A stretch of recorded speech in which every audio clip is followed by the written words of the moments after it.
One of the things I told you to do this year, I said, take church seriously. All right? Take church seriously. Go to church. Make it a habit. It's a Christian habit to go to church. So cultivate it. Cultivate it. It's a Christian habit. So cultivate it. Cultivate it. It's important. And coming together to pray is also a Christian habit. Cultivate good habits. The Word of God expects us to do so.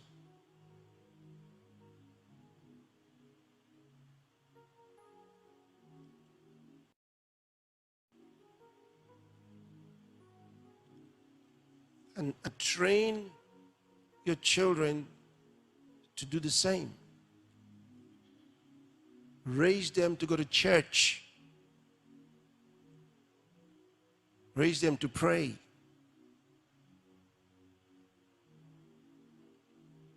Raise them in a Christian way. There are things we do as Christians. And don't let anyone deceive you that if you don't do them, does that mean you're not a Christian? It might mean so. It might very well mean so. Because if you continue in a way that is inconsistent with a Christian life, soon you won't be a Christian. And it might be evidence that you are not a true believer. So you better be careful. Do what Christians do and believe truly in your heart. So there are behavioral attitudes that a Christian should cultivate. We have a way we talk. They're just things we do as Christians, but you have to be brought up in the house of God. You hear those things in the house of God. You're trained in the house of God in the Christian way. So there's a Christian life to live every day. There's a way Christians live. So it's more than just praying to God to bring you out of trouble. No, you live for Him. And there's a way to live for Christ. There's a Christian life. And these things you learn in the house of God. You learn them in the house of God. And that's why every church should train and teach the Christian life. But you see, I also understand that if you are a pastor and you were not raised in a Christian life, how can you train the people in your church to live a Christian life? That will be difficult. Because you became a pastor without training for the Christian life. So even you would need to start training for the Christian life. There's a Christian life, and it's more than preaching. There's a Christian life to live. That's why we have Bible studies. All right? During Bible studies, we look into the scriptures, we discuss them, we review what we're learning. And we go one step at a time, deal with topical matters.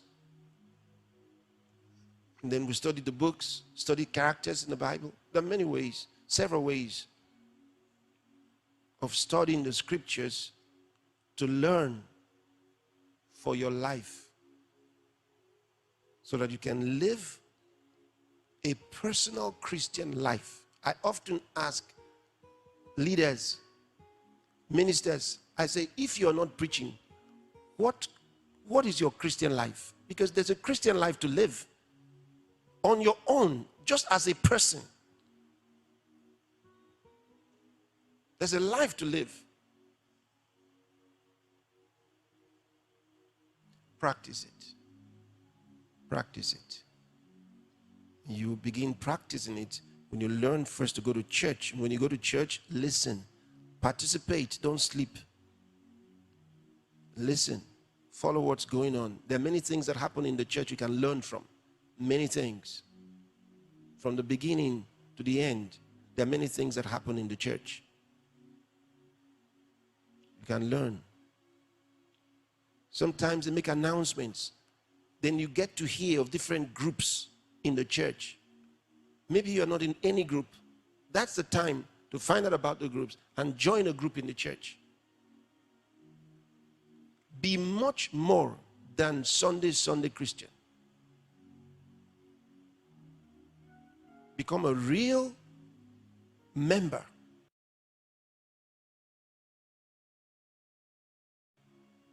And participate in the things that they do. And then from the church, carry the life. Take it home with you. And train those in your family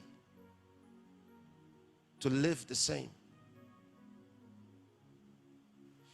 I give my offering for every service I attended, including the ones I did not attend that I was supposed to attend. If I did not attend, I'd still give an offering. So I calculate all my offering that I must give for missing services. Either I was not there, doesn't matter. That day, the church was supposed to be giving offerings. Because there are meetings that are held.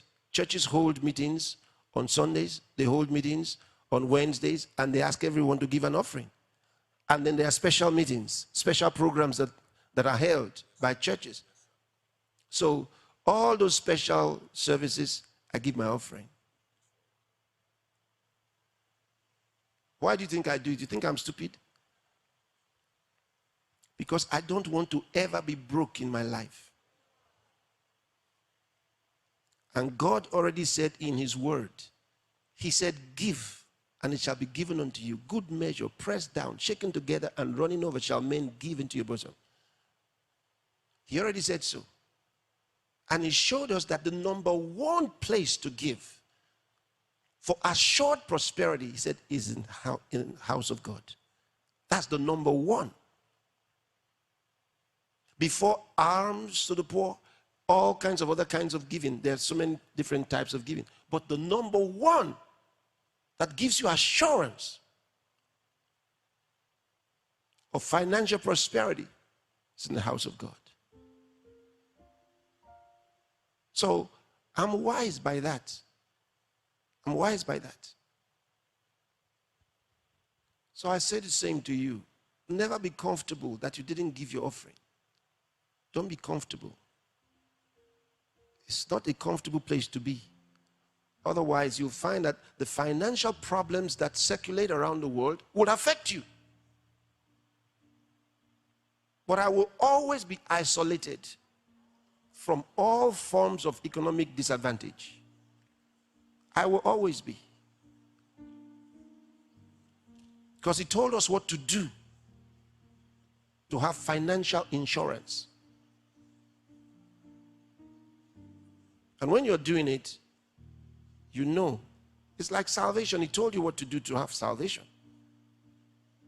Once you take those steps, you are assured of salvation. It's in the scriptures. You just do what he said. Do his word, and you will be blessed. He already told you. The blessing is for those who do his word, not just those who hear it, but those who do it.